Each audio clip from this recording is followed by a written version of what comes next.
Hello, beautifuls.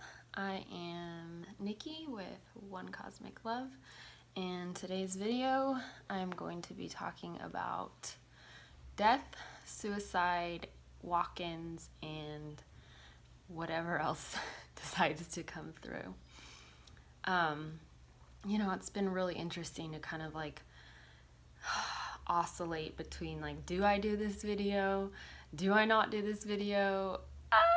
And then today I just got massive downloads to do the video. So here it is. This is kind of sparking because the recent suicides here in America, like with Kate Spade, who's a designer. I actually have her cell phone case on my thing. It says, my favorite color is glitter. And then Anthony Bourdain a couple days ago. So this kind of, I guess it's in the field, it's in the collective, it is stirring. So my guides are clear that it's safe for me to talk about this. Basically, I'm guided to share my story of suicide, and not many people know this about me, but here it goes. So thank you for listening, thank you for watching. Let's see. If I get emotional, it's because I have not really shared this story, especially on a video like this, so bear with me. But I'm 29 now, so when I was about, I'd say 11, 12 years old, I remember it was 8th grade, I don't know, I can't really tap back into why I wanted to die so bad. But I remember it was one night, I was in my house, 5-bedroom house, with my mom and dad, at the time my stepdad, and I was ready to go. I had a chain that was actually like this belt, and it was a chain belt that, I don't know, must have been in style back then. I don't not remember wearing that as a belt. But anyways, that was in my closet, and that's what I was gonna use. So I constructed a letter to my friends, to my tribe, to whoever was I was leaving behind, I think is some words I used. And I just wanted to say, I just can't be here anymore. I want to go, and I love you all. It didn't have anything to do with anyone. I was just hurting. I was such a sensitive child. And I left all my clothes and all my belongings to my friend Katie. I wanted Devin, who is my boyfriend at the time, to know that I loved him deeply. And I went into my bathroom, I turned on the water. My parents were downstairs cooking dinner or watching TV or something. And I played a song. I don't even remember who it was by, but it was, "In all my life, I prayed for someone like you." Something, I don't know, it's like one of those like love songs from the boy band era. And that was on repeat. I had it on repeat on my little like cassette thing player, or my CD player. And I was in the mirror. We had like these big mirrors, like big mirrors. And I had the chain, and I wrapped it around my neck, and I just kept going a little tighter, little tighter, little tighter. And then I remember getting a little lightheaded, and I looked in the mirror like, whoa. And then I hit the ground, which is, my mom must have heard that. And I remember flying through this dark tunnel. And there was a small light, and I was just flying through it. I remember this so vividly, like it happened, like it's still just ingrained in my consciousness. And I was flying through this tunnel, and there was this light, and it was not pleasant, I will tell you. it was scary as fuck. Demonic faces in this darkness.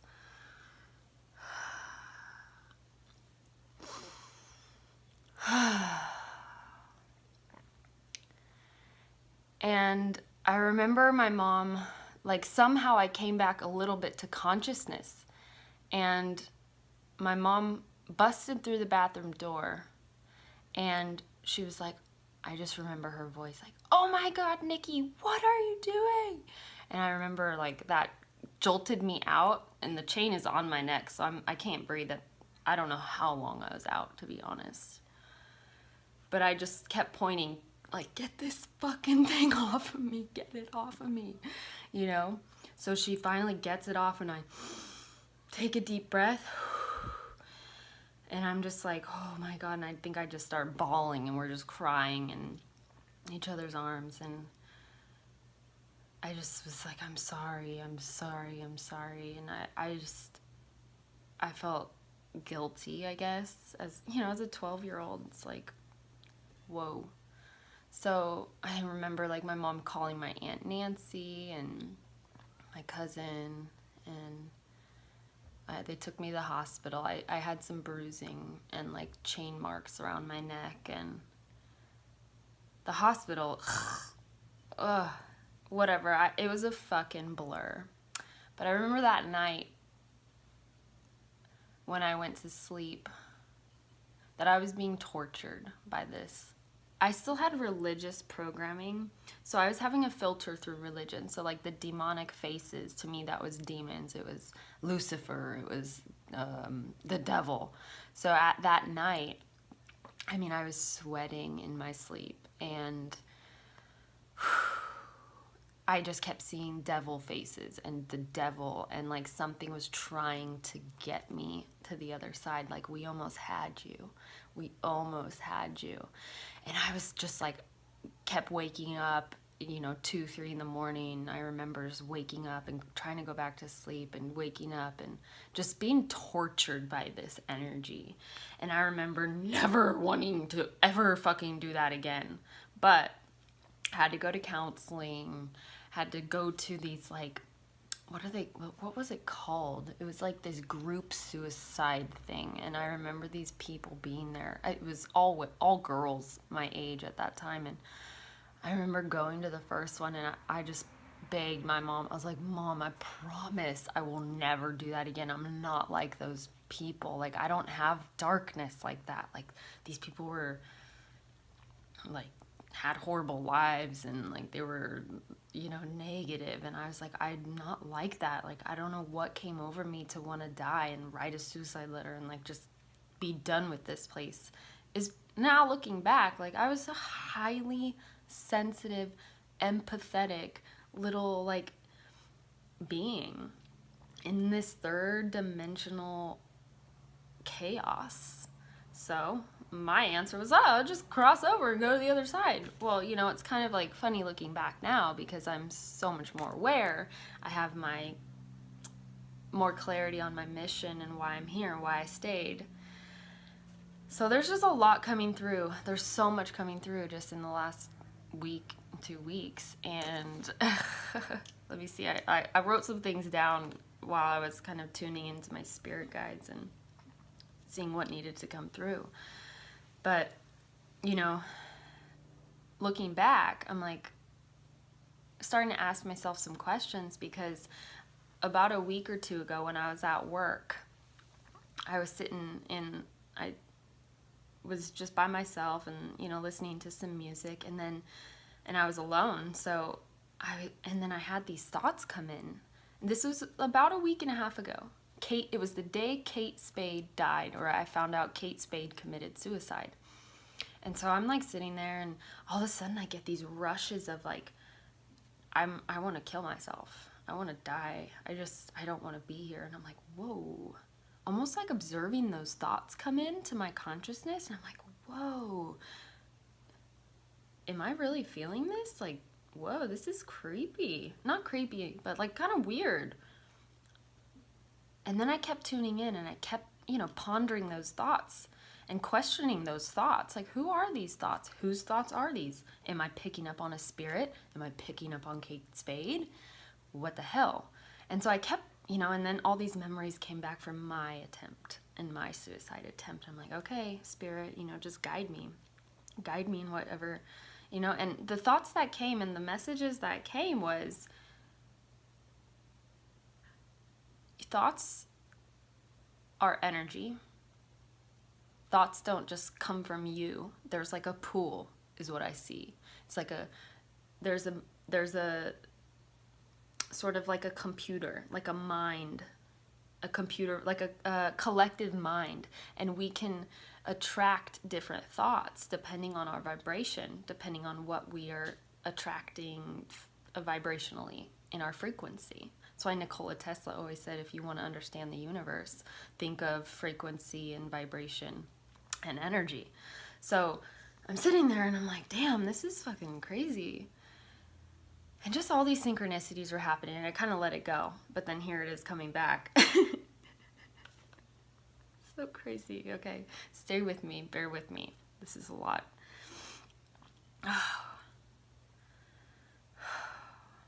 Okay, so another thing that came was, okay, what's about these thoughts? Like, why am I thinking these thoughts right now? And then I've always kind of remembered this thing when I was about, I'd say 7, 8, 9 years old. I was fascinated with thoughts. And no one could explain to me, like, my questions. I just had these strange questions. And I remember one night, and I stayed awake, and I got out of my bed, and I had this cool little canopy bed that I would always put blankets around, so it was like my little womb in there. But I got out of my bed, and I remember looking out the blinds and just looking out into the stars. And I just kept having these thoughts, like, what are thoughts? And I was getting so confused because like a thought would come in, and I'm like, but how am I observing that thought? What are thoughts? And like, I was like this little 8-year-old, like trying to understand what thoughts were, these untangible things that were passing through me. And I remember wondering, like, well, if I'm thinking these thoughts, is there someone else out there? And I, for some reason, thought in China. Is there someone in China that's thinking the exact same thing I'm thinking about in this exact moment? And then it boggled my brain, like, blah, blah, blah. And I just had to let it go and just, okay, whoa, gotta go to bed. Gotta get up for school. So, yeah, that was just something that's always fascinating me with thoughts. So as I'm tuning in about these suicides and the guidance coming in that we're going to see more of it in the coming year, in this year and the coming year. And how can I help, basically? How can I be of service? How can I help? And this is a part of it, just sharing my story and sharing my perception on suicide and what it is, what it means, and how maybe to prevent it or to help people who are struggling with wanting to get the hell off of this planet.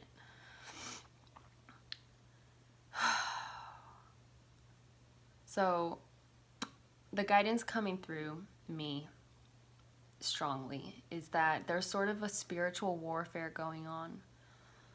There's been some things coming into my consciousness, like through Gaia TV and some videos about like government programs that were done like during war times, or just like, it's fascinating to me, like remote viewing and all these different things. But there was something about recently that I saw on Gaia called MK Ultra. It was like something about the MK Ultra program, and I don't the vibration like kind of, it doesn't like resonate with me too well, so it's like it's hard for me to take in. But that's just something that I needed to say. Maybe someone out there is like more aware of what that is and the MK Ultra program. But essentially it was like where the government was learning to use mind control and these frequencies or things like that. And so it kind of all made sense, like with the TV,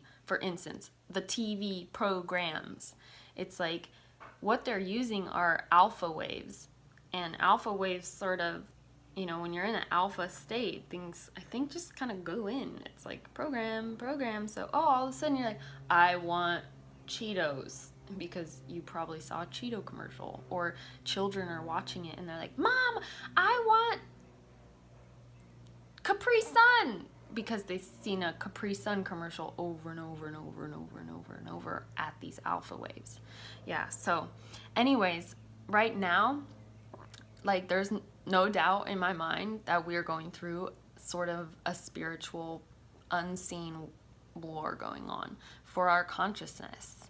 And so it's really important at this time to be aware of thoughts and what there are, and being, when there's dark thoughts or negative thoughts or low vibrational thoughts coming into your mind, not to allow them to take over, not to allow them to control you, and to be aware that possibly isn't your thoughts, or it's coming from something outside of you, and you can transform and transmute those thoughts just by observing them with love and non-judgment. Because I'm not here to judge anyone. If you commit suicide, I will help you cross over. That's a part of my job.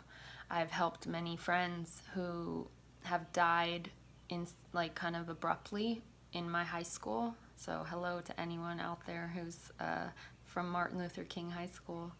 You might remember a few friends, but the first one was Devin Davis, and he was my first love. And he died abruptly in Brazil while he was receiving sort of a holistic treatment. He ended up overdosing on, I think it was cocaine. And yeah, I never really got the true death diagnosis, but whatever, that doesn't matter. What happened was, though, in 2000, that was, I think, 2009, I was in Memphis, Tennessee, living at the time, and after his funeral, I flew back to California, and, you know, was with his mom and in his room, and seeing all our old love notes, and my picture was still on his wall, and it was amazing. And I was still highly programmed into the Christian religion. And so this was a huge turning point for me, because I went back home to Memphis, Tennessee, and I had a vivid dream of him. So I was about 20 years old at that time. And he came to me. We were on some sort of moon-looking thing, and I was standing there, and he floats to me, basically. And I was like, Devin, it's you. He had these piercing blue eyes. He was so cute. And I was like, Devin, it's you. You're dead. And he's like, and he just smiles, and and I remember just staring at him for a moment, and I asked him one question. I said, is there a God? And he looked at me, and he smiled, and he said, and this is the only thing he said, there is a higher power. And we hugged, and I remember it felt so visceral in this dream. We hugged, and then I woke up from the dream back into my physical reality body. And I remember calling his mom, and I was like, Mary, I had a dream of Devin, and it was so real. And she's like, oh honey, a lot of people are having dreams about him, and he's coming to them. And I mean, this blew my fucking mind. Like, it blew my fucking mind. And I had my boyfriend at the time, so it was like, really, I couldn't talk about this because I didn't want to make him jealous, or it was weird to me, so obviously it might be weird to others. But anyways, that set me off on a huge, huge journey to understanding spirit. It was basically the beginning of my awakening process. And I began to rapidly have synchronistic experiences, different things, memories coming back. Because after this suicide attempt, I lost a lot of memories. So that's another thing that I wanted to touch on, is walk-ins. there's this concept that I've been kind of learning about, and it's walk-ins.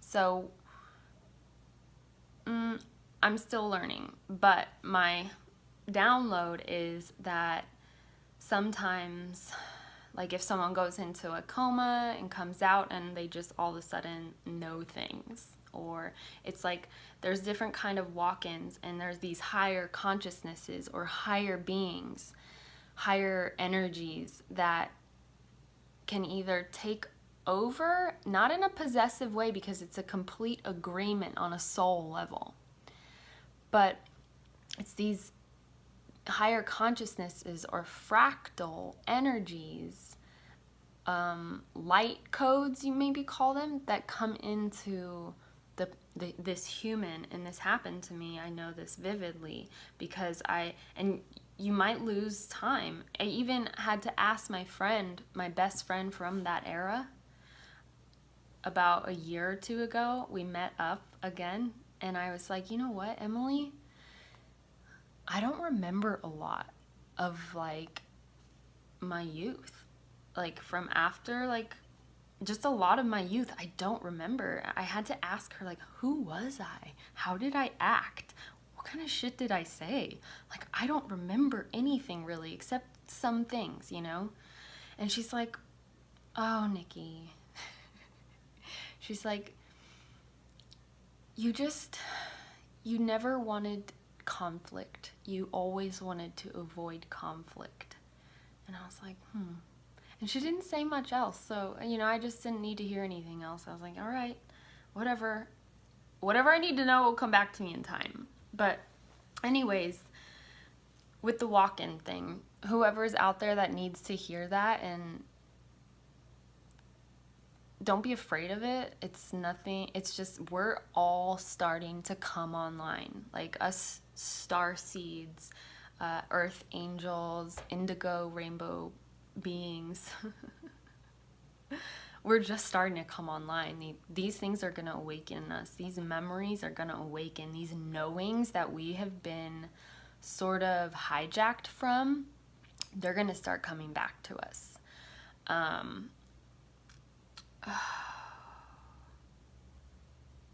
They're going to start coming back to us. So the concept of walk-ins will get more clear in time, but for now it's like, just know, like, we're multidimensional beings. We're not just these human forms. Actually, looking at this form is an illusion anyways. I am 50 trillion cells all coming together to make up this body that I call Nicky. And yeah, so yeah, I know sometimes it's hard to wrap our heads around the vastness of what we are, but it's all good. It's all good. So let me see if there's anything else. Like, I know this might be a little bit of like a roller coaster or like a ride that I'm taking you on right now, but just bear with me because okay, so yeah, like, so how to help people who might be battling with suicidal thoughts or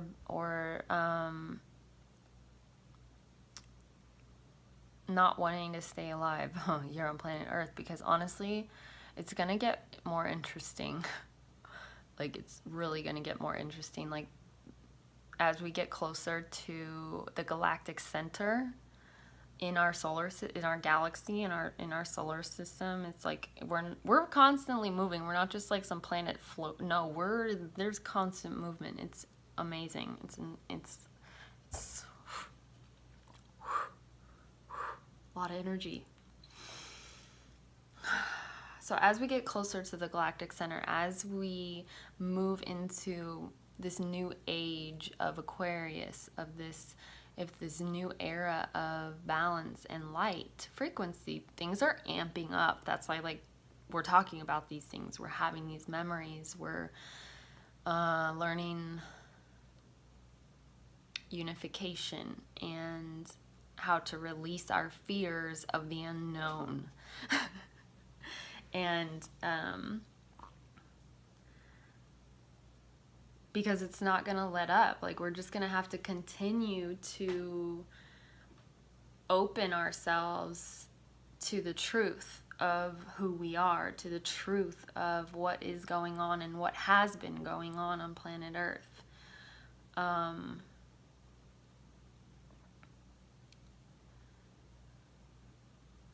We're actually having a spontaneous evolution of consciousness where we're able to, we don't have to die in order to wake up to our spiritual truth. And yeah, if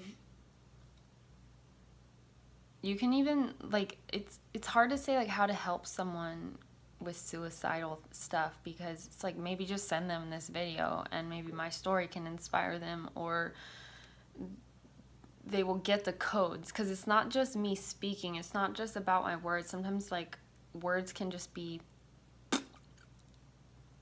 too much, and it's just my energy, it's my vibration that is coming across right now. It's my frequency, my Akash. If you know the Akashic records, it's my Akash that is being transferred to you through this video, through this, you know. It's funny how we're watching videos or sending texts or sending emails, or it's through light. It's a light wave. So really you're getting these codings. So, but if you have someone like close to you, like who's like, dude, I want to commit suicide, like I want to fucking die, I'm gonna take all these pills tonight, just talk to them. Like, I'm trying to go back, let me see if I wrote anything down. Yeah, okay, how to help someone struggling with suicidal thoughts. Well, I'll just read what I wrote.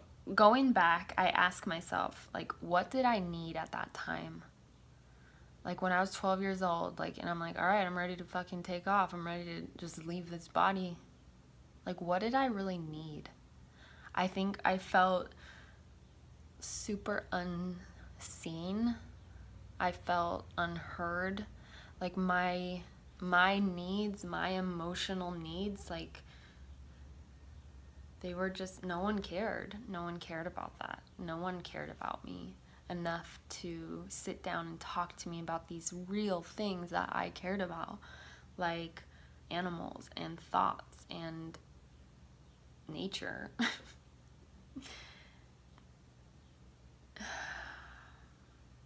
So ask them what do you need? Like, how can I help you? Like, is there anything I can do? Can you, and just start, you know, maybe a question comes in, like, well, maybe you can tell me about like your childhood, or, and just sit there and listen and be without judgment.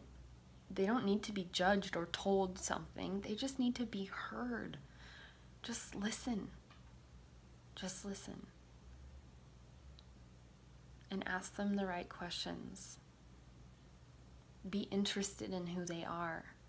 Well, where are these thoughts coming from? Why now? What's going on?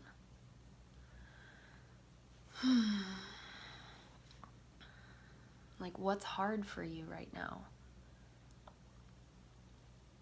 And be genuine. Be here. Don't be here. Be here. Hold their hand. Physical touch. You know? I was always a kid that didn't want to be touched. Like, don't touch me, don't touch me. And I was probably like deprived of dopamine. Deprived of the happy chemicals. So I was a vibrational match to these negative low vibrations. But, you know, just like a loving, energetic touch. If that's possible.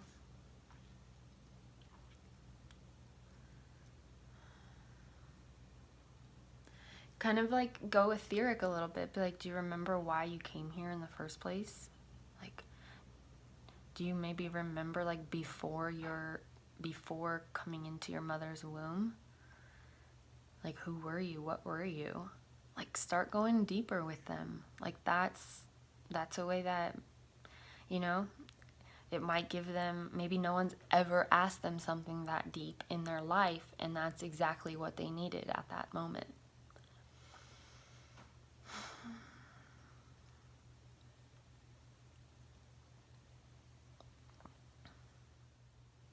I'm sorry if this is heavy, but this is what I was inspired to think about for the last week and a half. And honestly, when Anthony Bourdain passed, like, he came to me just like a lot of people did, like I was saying in high school. Like, there was a kid, Haas, who passed away, and I had my high school reunion in 2016, my 10-year high school reunion. I'm like, oh my god, like, I'm not like everyone. Like, I'm fucking weird and crazy, and like, I quit my corporate job and moved to a farm and lived in a Winnebago and lived in a tent, and I don't have ideas for marriage or kids or anything. I'm freaking out there.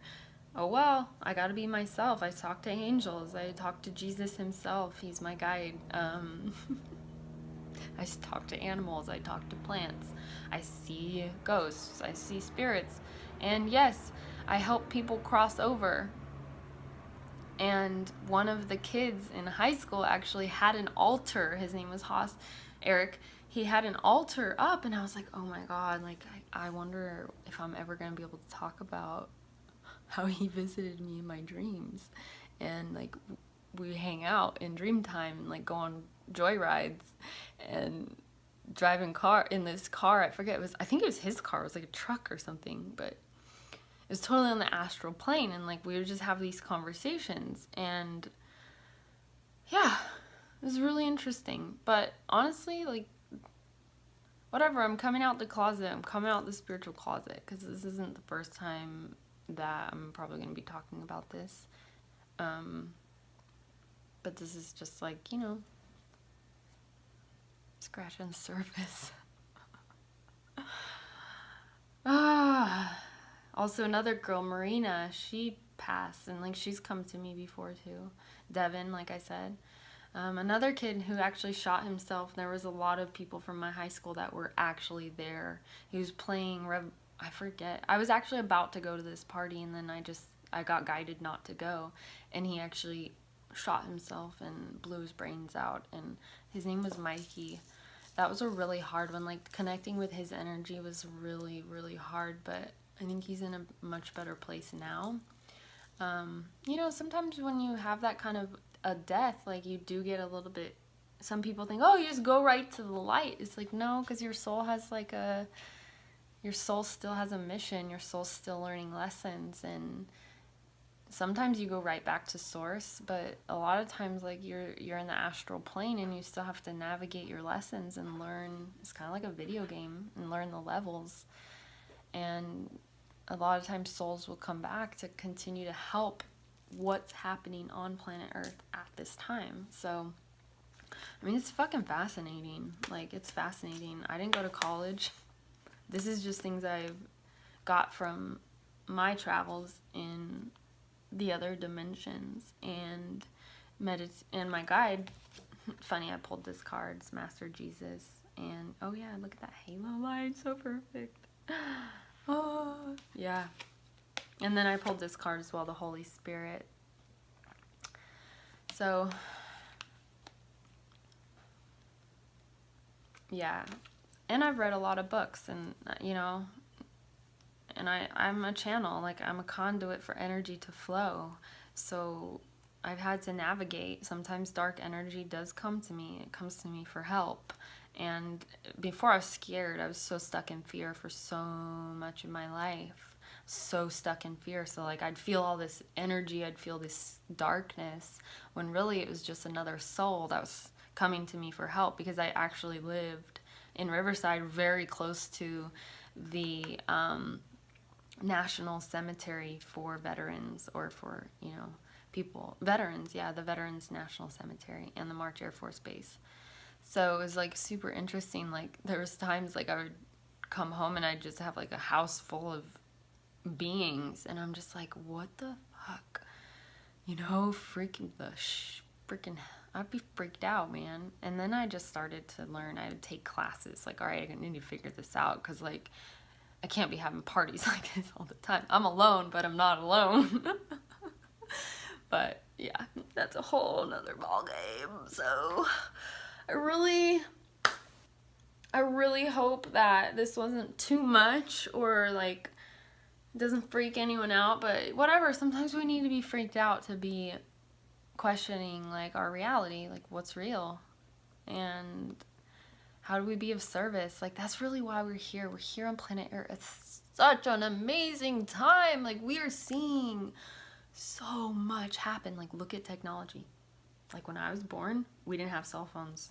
We had like giant cell phones like Zach from Saved by the Bell.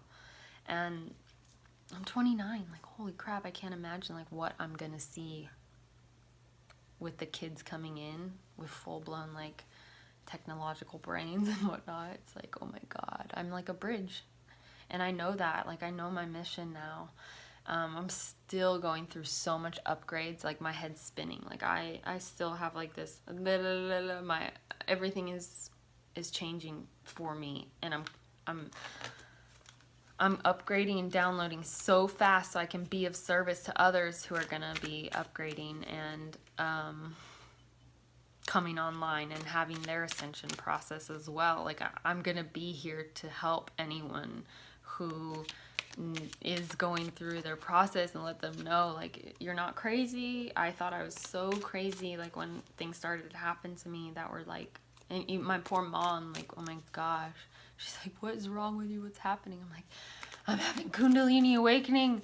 Oh my god, Mom, just hold on. It's like your Mother Mary and I'm Jesus. Jesus had to go through this too. Just we're in a different time and it's like more intense. It's like, just hang on, guys, hang on, and know you're gonna be supported. Like I'm here to support the younger generation and also the older generation. Like whoever is willing to step up and step out, like that's why I'm here. I'm here to be of service and to help people on the ascension path. So let me pull a card to end this lovely transmission and short story sharing. Okay.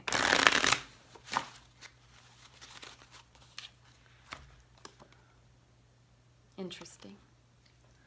These are from my friend Anna's heart healing cards. Anna, if you're hearing this video, I love you and I love your cards. They just bring so much joy to my life. Okay, so almost there is the message. Stay optimistic, dear one. You have come far on your journey and you have almost reached the top of the mountain you're climbing. Don't give up now. Keep going and you will soon see the true beauty of what you have accomplished. Something magnificent is waiting for you. Expect wonderful rewards for the work you have done, and know that your journey will soon be smoother and much more joyful. Magic prayer. A path of joy is ahead of me. Keep the faith, guys. Keep the faith. That's a word that I've been just like being bombarded with from Jesus, from my angels, and from my own higher self and spirit. It's like faith, faith, faith, faith, faith.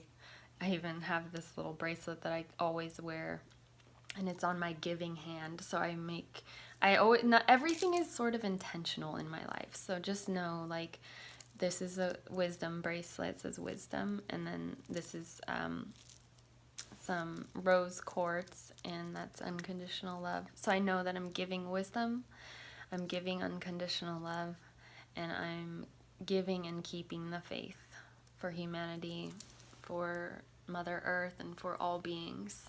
So I love you all. Thank you all for watching. Subscribe, comment, message me, follow me on Instagram at OneCosmicLove, and I will see you all soon. Mwah! I love you.